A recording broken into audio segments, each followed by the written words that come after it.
Hey everybody, LaFontaine back here with part 3 of the 67 Ford F-250. Got a couple of parts in the last week or so. Nothing that really amounts to anything, but, you know, every little part helps. So, here we are.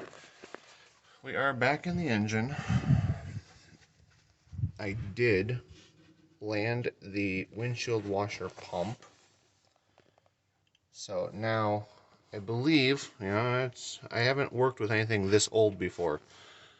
This bracket here, brake fluid, that bracket should have a bolt going through it, and there should be a bag. These old vehicles did not have a windshield washer reservoir. They had a windshield bladder, essentially. And then there was a hose that came out of the bottom, plumbed into the pump, and then went from the pump right up to the windshield washer nozzles. So I don't know if I'll ever get my hands on the bladder or if I'll have to retrofit to something new, but it's something to keep my eyes open for. The fuel pump is in. I did just bend a new pickup carrier to feed into the carburetor. The fuel pump itself does have a built-in canister filter, and then I put a glass inline before the carburetor just for added security. I know I probably should have put that in the loop there before the filter, but hindsight's 2020. You know how it goes. But I did get the radiator in, the radiator fan, and everything is back in. I don't know if this truck had a shroud, because it was more of a safety feature, flow air into the, but anyways, that is just a solid aluminum, rigid, no fan clutch meat grinder with no protection around it. That actually, like, legitimately scares the hell out of me. And found it on eBay. I did find a original oil bath air filter. A lot of people hate these because they slop, they spill, they make messes. But honestly, if you drive like you're supposed to and behave yourself, they don't have any problems. But I need to get a new oil fill cap. This one's got no rubber seal around it anymore. I need to track down a new EGR valve because if you've been a mechanic long enough, I did the blow test on that. You just put it in your lips and puff air, and it is blowing air both ways, so it does not have a good valve. The carburetor has a threaded fitting for the fuel line, so I need to get that brass barb to a threaded port so I can talk to the carburetor. But that is the only thing, that little brass fitting, that's all I need, and then the entire fuel system is done. I need a little bit of vacuum line to replace the vacuum advance or the vacuum assisted on the power brakes, and then that runs up that steel line to here, and then that should go into here. So I just need a little jump line off the manifold. The heater gate arrived. That is for the heater. So that is a manual, like, choke cable. So when you pull the knob on the dash to open your heater, it pulls this little butterfly valve, lets coolant circulate through here. New alternator and the belt arrived today as well. So I got that mounted and just slight tension. I don't like to over crank them. I can always tighten them up later after they're broken in a little bit. I've got the new starter solenoid.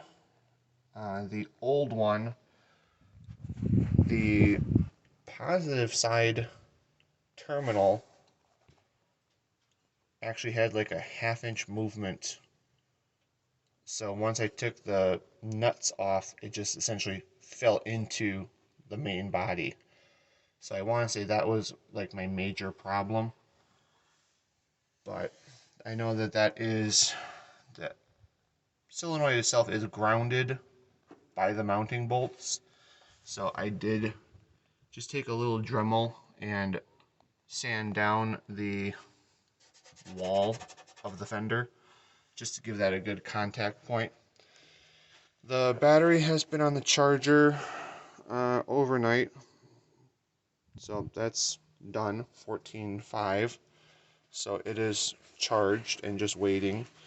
I built all brand new cables.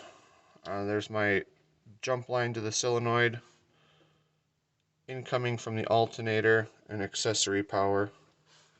And then you just slide those together, screw the bolt in place. So quick connect or disconnect, however you want to look at it, for anti-theft, because these old trucks, there was no hood release inside, so it is all just a handle out here. So I'm not saying that I live in a bad area or that my city's got more crime than the other, but I am close to the border and these trucks are a hot commodity.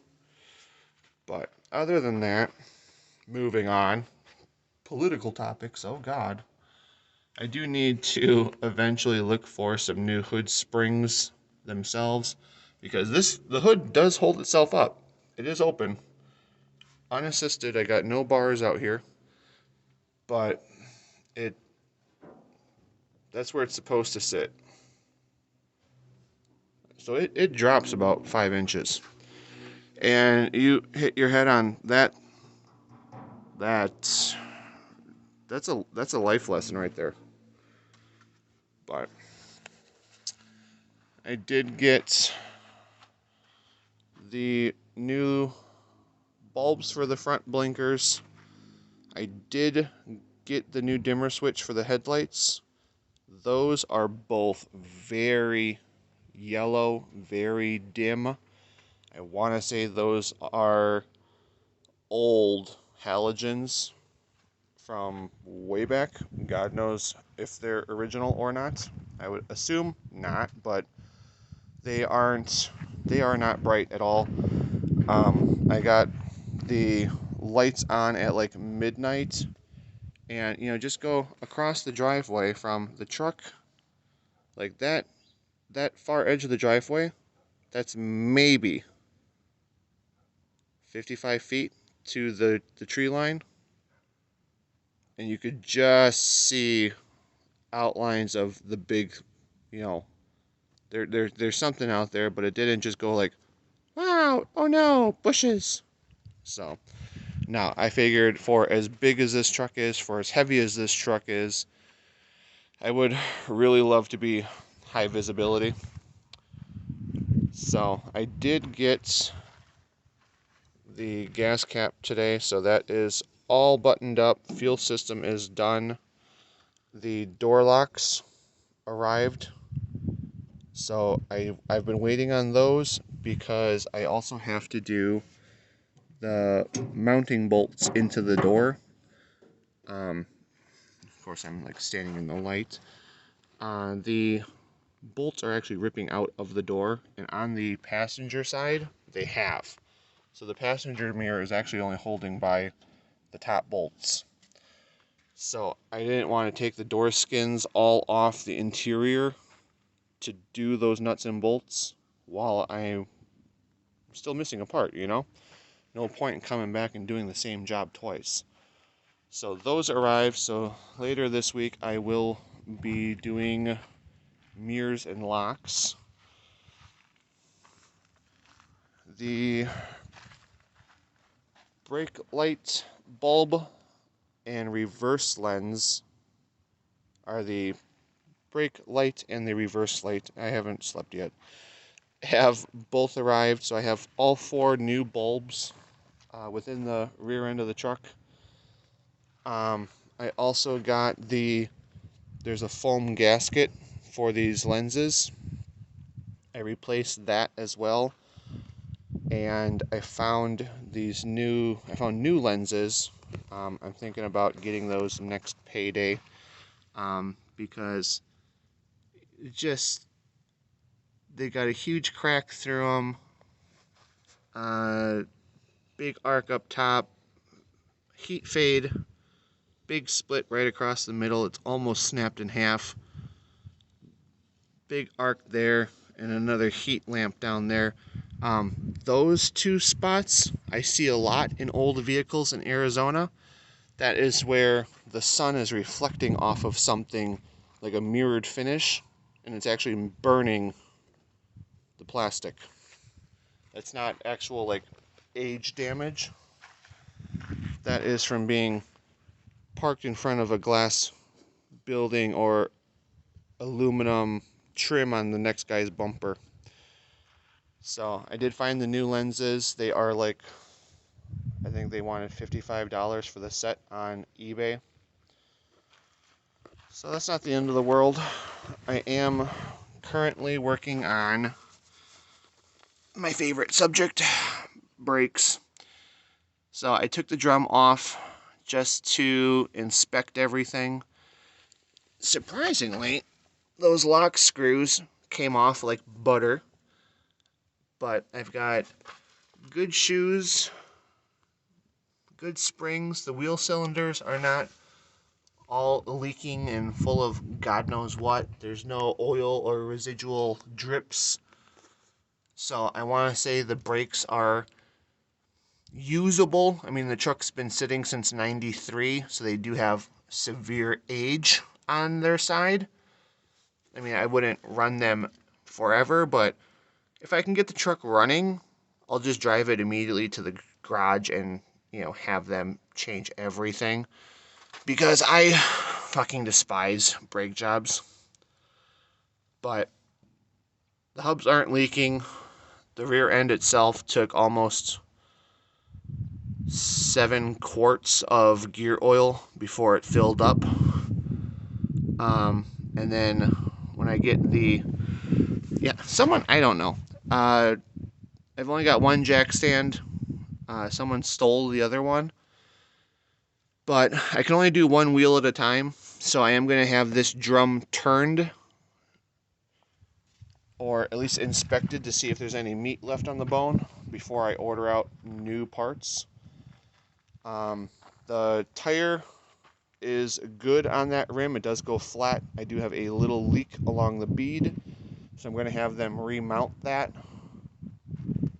And then, of course, the 2 rims and tires that I bought off of the internet don't fit.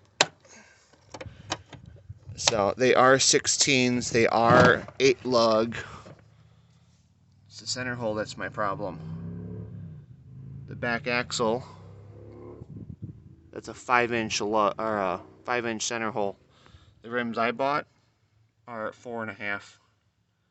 So it's all right. Well, for 20 bucks, I got 2 really good tires.